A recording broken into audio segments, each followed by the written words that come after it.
What's up guys, I'm Newbie Dave and today we're making zombie villagers. Let's get started.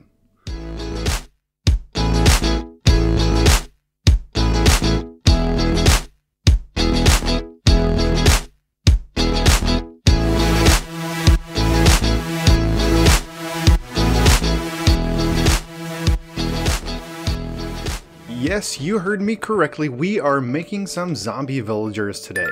Now, I have worked so hard to mob-proof this base, and I have had such a problem with my villagers turning into zombies in the past. Why on earth would we deliberately do this?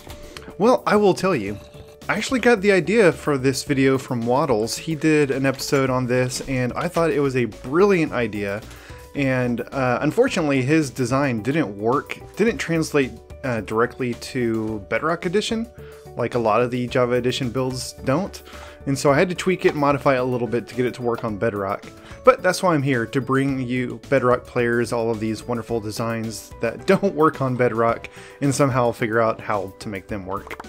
So as I've mentioned, I've got my crops back here to get lots of crops to sell to my farmer villagers, to get lots of emeralds, to trade with all the other villagers so we can get lots and lots of goodies.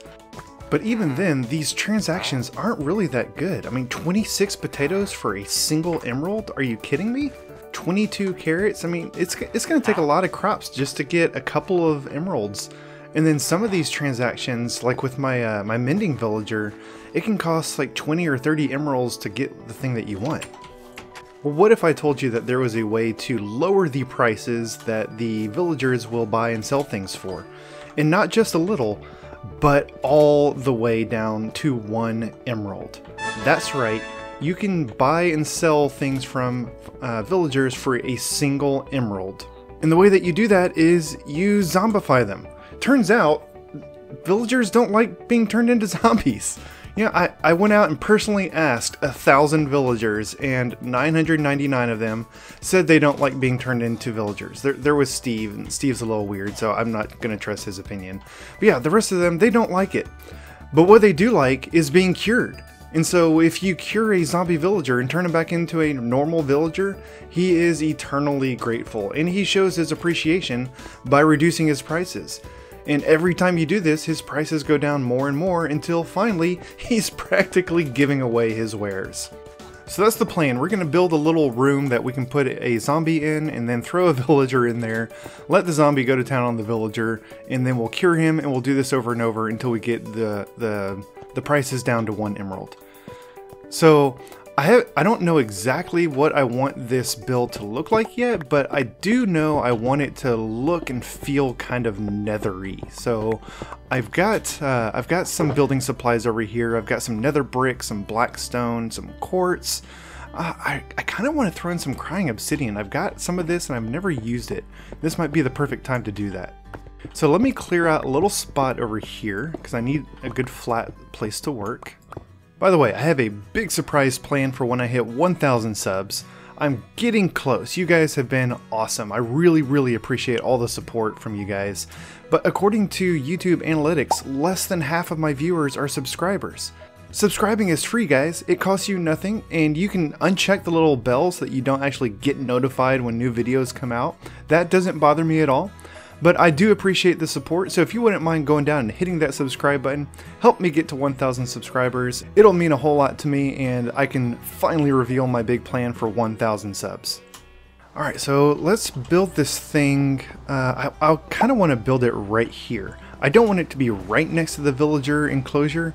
I'll probably do some other build in between the two.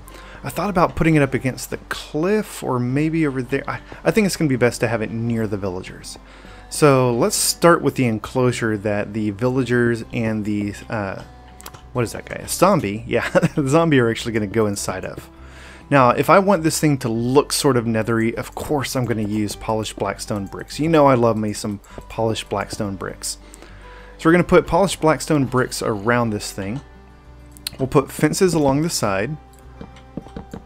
And then on the side that the zombies are going to go in, we'll do a solid block. And on the other side, we're going to do a piston facing inwards like this with a lever on the back side. And then finally a fence will go in the middle, and there's going to be an empty space on the bottom. And so the idea is the villager goes in this side, zombie goes in this side. When we're ready to zombify the villager, we will activate the piston. This will push him up against the fence where the zombie can attack him. Now in Waddle's design for this, which I saw and tried to copy, there's actually going to be pistons on both sides. And so you push the zombie forward, you push the villager forward, they meet in the middle, and the villager gets zombified. When I tried that, it didn't work because the piston would actually push the zombie through the fence. Like, he would chill at the fence until he actually started attacking the villager, and then he would just clip right through it and end up on the villager side. So that's where I had to get a little bit creative, and what I discovered is if we use something to push that, if we use something that keeps the zombie on the front side of the block at all times, then we don't need a piston. So what I'm going to do is I'm going to put some stairs here and here, and that creates a 2-block high space that is right on the front of this block. So you actually can't go onto the back side of this block. And so let me put this fence post back. So the zombie's always going to be right here on the front side of the block. So now we don't need a piston. But the astute observer among you may have noticed that it's kind of hard to get in here. And so getting the zombie into that little cubby hole, that's going to be a bit of a trick. So what I'm going to do, and this is where things get a little bit complicated, because we're basically going to be trying to mess with the Minecraft physics of how things fit into small spaces. But I think I've got this system worked out. So we're going to put a fence gate there, fence gate there. We've got some slabs on the bottom, so this is at the same level as the bottom step that we're trying to get the zombie into. We'll surround that with fences, and then right here we will do, let's see, behind this we'll do a piston there, and then another piston right there in front of it. These need to be regular pistons, not sticky pistons. These are all going to be regular pistons in today's build. But then on top of this fence post, we also need another piston facing this way. Hopefully this is all going to make sense once it hopefully works, because right now it kind of doesn't make sense. So here's the plan. We're going to put, we'll put a couple blocks here, where we're going to put a pressure plate in front of this fence gate, yeah. So the pressure plate will open, but more importantly, automatically close the fence gate. So this is how we're going to lure the zombie in. We'll go through here, we'll keep the fence gate open, he's going to come towards us, and as soon as he walks past that pressure plate, he'll get through the gate, but then it will automatically close behind him, and then we'll close this one and he'll be trapped inside. And then we're going to use these pistons to cleverly push him into the space where he needs to go. Now, one last magic ingredient to make all this work is we are also going to need some glass, and this is just to make sure that the zombie can't get up on top of any of these pistons and escape. Actually, very important, you don't want glass right here, because you want the zombie to be able to get into that little space. Okay, I think we're ready to put this plan into motion. So let's go get our zombie, and oh wait, so right now he's okay because he's under this floating island, but over here I think this might be in the sunlight and he will burn if he gets in the sunlight, so we need to protect him. You know what, I've got just the thing. I've got some spare diamond armor that I'm going to give this guy. What, you don't think a zombie deserves diamond armor? It's not like it's enchanted. Alright, so I've got some enchanted diamond gear, and we will just give this to our zombie friend, and he should pick it up. He may not pick it up while he's in the boat, so let's get him out of the boat first. There we go. Come on, diamond gear, pick it up. He's not picking it up. Why isn't he picking up the diamond gear? Come on. No! No! You can't die! Can they not wear enchanted? No, of course they can wear enchanted gear. What kind of stupid question is that? Well, I guess that's okay, because now I get to show you how I get my zombie, since I just kind of started out with a zombie last time. So you gotta wait till nighttime, obviously, because I've made very sure that my base is mob proof. And we're gonna go outside and just look for a zombie. I see one off in the distance. Here we go. So it turns out only certain zombies will pick things up. And it's just a random trait that they are given when they spawn. So there's like a lot of bad guys out here. So what I will do is start by seeing if this guy will pick something up before I try to entice him back. Whoops. Are you gonna wear that? Nope. Okay, we're not interested in you. How about you? Are you gonna wear this? Are you gonna put it on? Put it on. Oh, come on. Okay, so whether or not a zombie will pick up and wear items is apparently a random factor upon them spawning, and obviously it is a very, very rare property because I have encountered like 10 zombies and none of them will pick up anything. So we're just gonna have to work quickly while it's still nighttime, get this done before he burns. So I'm just going to slowly lure this guy back to my base. You could use a boat, but then you have to get in the boat with the zombie and he's just gonna be like beating on you the entire time. So that's not a good idea. I used the boat to trap him earlier so he wouldn't wander off, but now we just have to let him walk, do his zombie walk. Okay, so here we go, here we go. We're gonna open this fence gate, open the other one, and come on, zombie. Hey, come on, over here. Yes, over here. Come on. Come on. Come on. You can do it. There you go. And then we close. Oh, what? Really? Oh, we gotta hurry. It's starting to be daylight. Come on, get inside. Get inside. Come on. Come on. There we go. Okay, now he's trapped in there. Okay, so here's what we're gonna do. First, I'm not gonna make it, so I'm gonna tag him so he won't despawn, and I'm just gonna go ahead and put some bricks on top of him so that he won't burn. Okay, he should be good now. So here's what we're gonna do. We are going to activate this back piston first. This is going to push the front piston towards the zombie, which in turn pushes the zombie. You know what, just to be safe, I am gonna go ahead and put, yeah, I'm gonna put some glass blocks right above this guy so that he doesn't like accidentally pop out and get up on top of the piston and escape. Okay, now this is the part that's kind of tricky. We want to activate this piston to push him to the side, and then this piston should push him forward.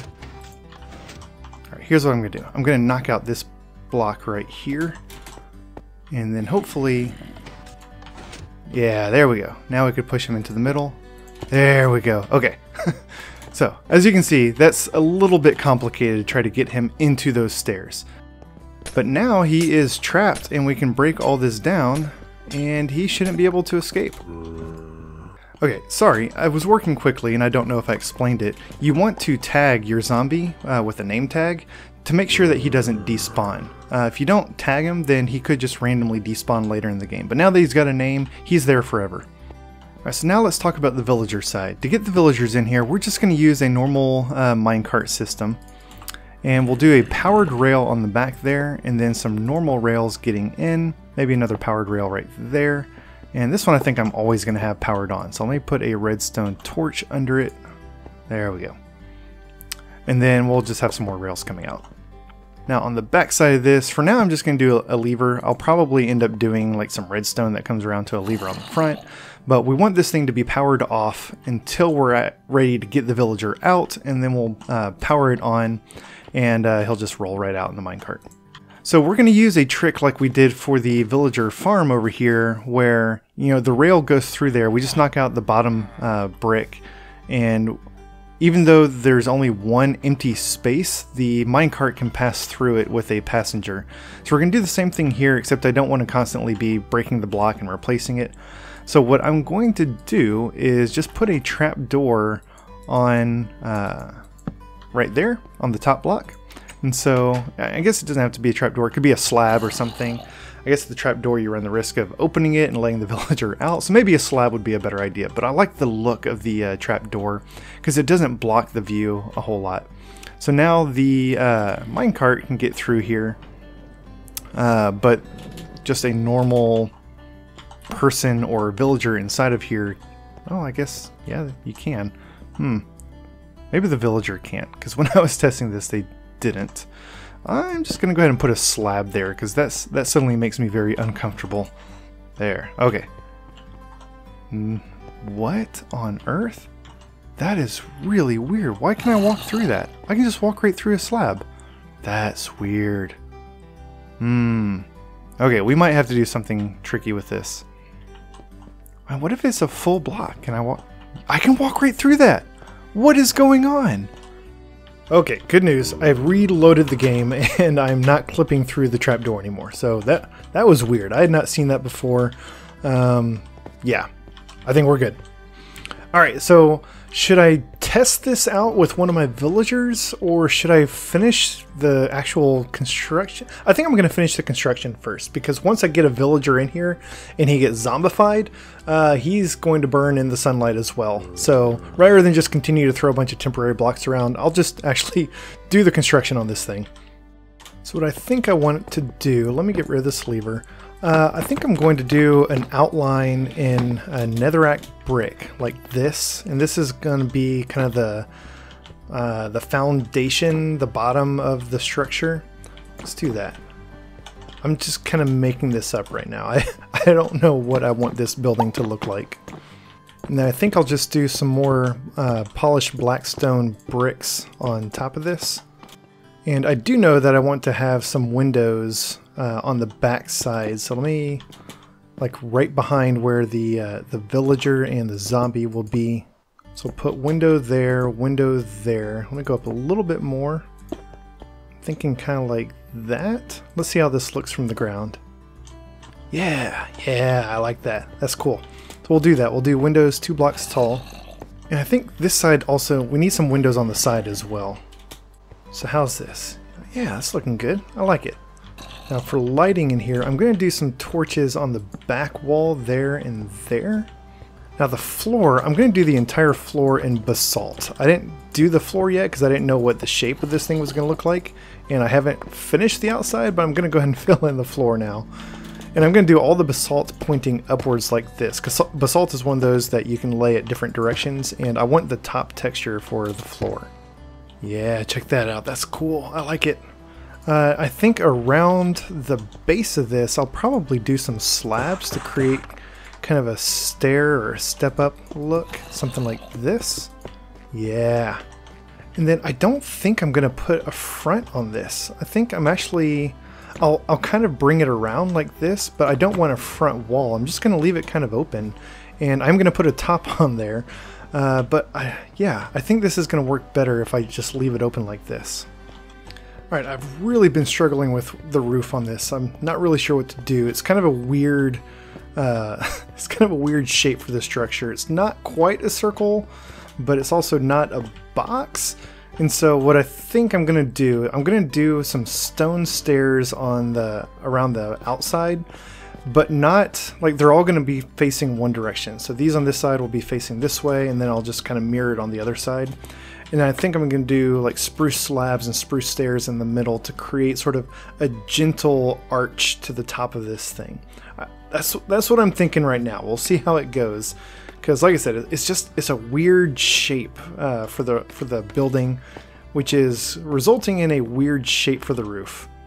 And then I think I'll have to do something on the inside to make it, since I've got the mix of black stone and regular stone and spruce, I think I'm going to have to do something to kind of cover up. Maybe I'll just do a row of stairs all the way around.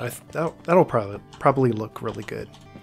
Okay, I think I am done with the roof. Yeah.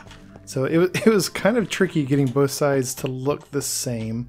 There were some interesting turns in there with the stairs, but I think I pulled it off. I think for the inside here, I'm going to do the thing that I'll enjoy so much. Just putting some fence posts inside of this thing. And then I guess I'll have to put some planks above that. Oh, one short, really? Yeah, okay. I think that's good. That works. I'm done. I'm happy. I'm done. Moving on. Roofs are not my thing. I do not enjoy designing roofs or building roofs. They're weird. So like I said, for the front here, I think I'm just going to do fence posts. And then maybe I need a way to get... See, I need a way to get the minecart in and out. And I can't just put a door there. I can't put a fence gate there. Maybe I just bring this up like that and put a fence gate right here. I kind of don't like the floating fence gate, but I don't know what else to do. Maybe I just go with my original plan of leaving this thing kind of open. Maybe I'll just do that. Yeah, I'll just do that. I don't have to worry about mobs getting in because I've mob-proofed this place. I'm going to make sure that this is lit up since I had to break some torches to build this thing. So I think that'll be okay. Yeah. So one last thing I'm going to do before we kind of give this thing a go is, since I broke the lever on the back that's going to activate that powered rail, I need some way to activate it. So what I think I'm going to do is come down here and dig out under that rail, put a redstone torch. Let me make sure I got the right spot. Yeah, so there's a redstone torch under there that's lighting that thing up now. And so now I will come back, let me actually break this and put red concrete there. And then we'll do some red concrete going this way. I think some red concrete right there. And we'll just bring a redstone signal around to right here. I think that'll be good. And then we'll put the basalt back on top of this thing and a lever on top of that. And now, yeah, so that lever will power that powered rail in the back on and off. The nice thing about levers is, even though they have an on and an off mode, it doesn't really matter which is which. You know, as long as one direction powers the thing that you want off and the other direction powers the thing on, it doesn't matter if the lever itself is on or off. Alright, I am definitely going to come back and decorate this thing later, because right now it's just kind of boring. But we need to get on with this build. So I think we are ready to transport a villager in here and test it out. Okay, almost ready. Forgot one very important thing. We need a brewing stand, because we're going to need to make some potions of weakness to do the actual healing process. So let me get a brewing stand, and let's see, I think I need something to put the brewing stand on. Let's do some polished black stone. So I'm going to put the brewing stand right here. Boom. And then I also want a chest that's going to go next to it. And this chest is going to hold our potions. It's going to hold our golden apples. It's going to hold anything else that we need for this healing process. And then we're going to need some water in here to fill up our potions. So let me put up some water there, and then I'll put a trapdoor on top of it. So whenever we need some water, we'll just get it right there, and then we can close it again. So this is nice. None of our extra villagers over here have bound to that brewing stand, so I think it's far enough away. I was pretty sure because none of them had bound to my little stonecutter here, so that's kind of why I picked this spot. It's far enough away that none of my fresh villagers should bind to it. Alright, so this is where we can keep all of our extra supplies for brewing, and let's go ahead and get some potions going. So we need some water bottles. We'll put those in there. We need some blaze powder, and we're going to start with the nether wart to turn this into an awkward potion. And oh, gunpowder. I need gunpowder to make it a splash potion. And then our fermented spider eye is what's going to make it a potion of weakness, and that's part of the healing process for the zombie villager. So while that's going, let me get the rails going over here. So because I plan on reusing this over and over with different types of villagers, I'm going to have some rails that just come right out here to the middle of my base, and I think they will stop kind of right here. And so these will just always be here, and then as I have need, I will connect it up. Probably what I'll do is I will bind my new villagers to whatever workstation I want, lock that in, and then transport them over to the zombie villager transformation building, and then transport them to anywhere else in the base that I want. So this rail is always going to be here. Okay, so we got our potions of weakness. Let's throw in some gunpowder and make it a splash potion. And the first villagers that I'm going to zombify are going to be my farmer villagers.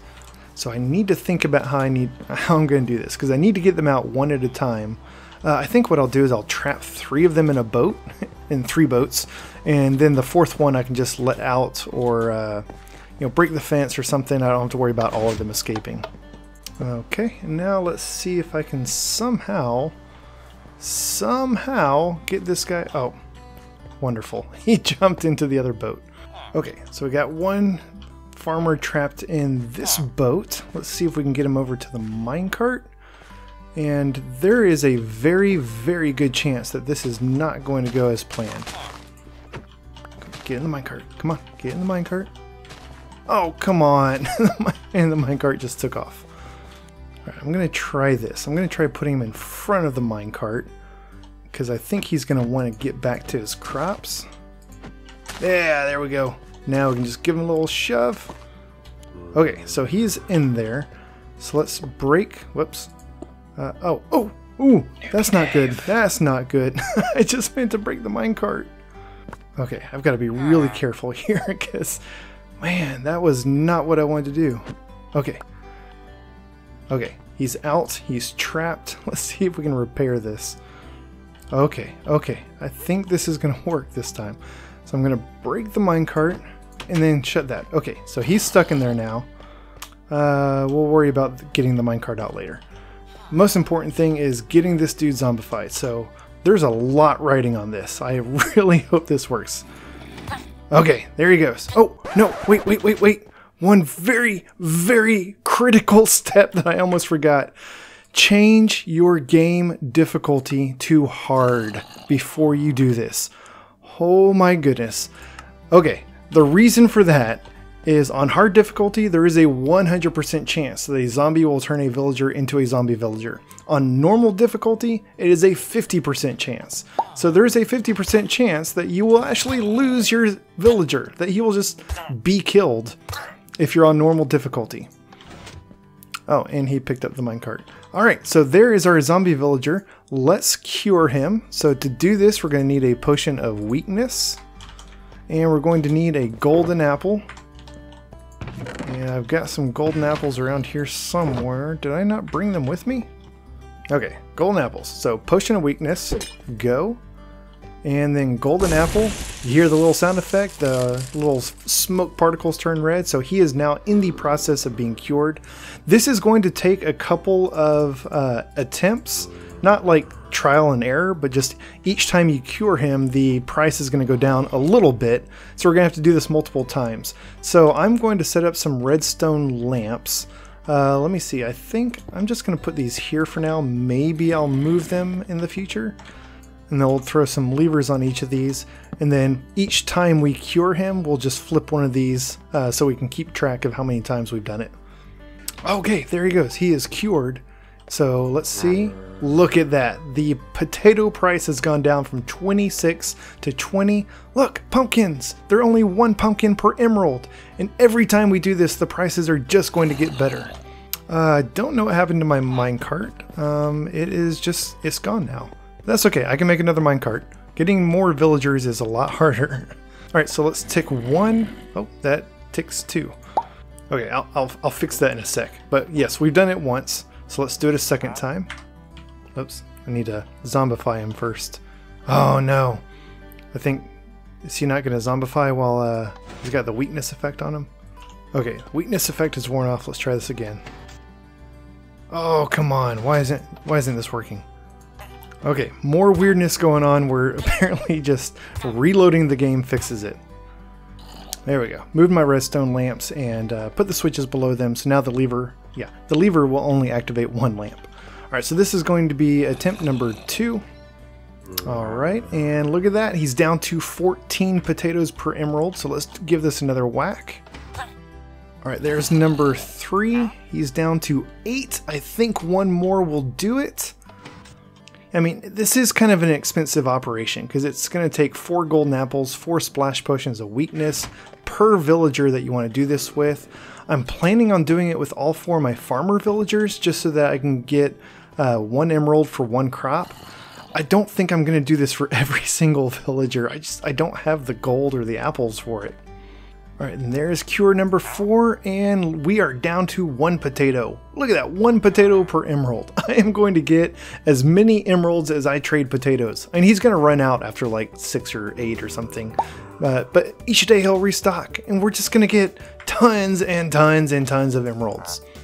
This is fantastic, and this is going to carry over for each level, so you can already see 1 pumpkin per emerald. Eventually it's going to be 1 melon per emerald, and 1 emerald per golden carrot, or whatever he ends up selling at level 4. So this is fantastic. Alright, let's get this guy back to bed. So we'll put him in a minecart, which I think we can just wheel this thing in there. Yeah, there we go. And now if we flip this lever, then off he goes. And there you have it, folks. He is going to be selling emeralds for 1 potato for the rest of his life.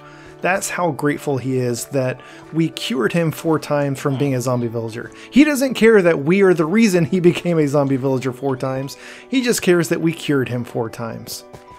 So there you have it, folks. We have our villager zombification machine going, which sounds like a really bad thing to have in your base, but yeah, the results of this are going to be fantastic for getting all the emeralds and other goodies from these villagers that we want. We just have to pick and choose which villagers we want to do it as, because it is kind of an expensive operation.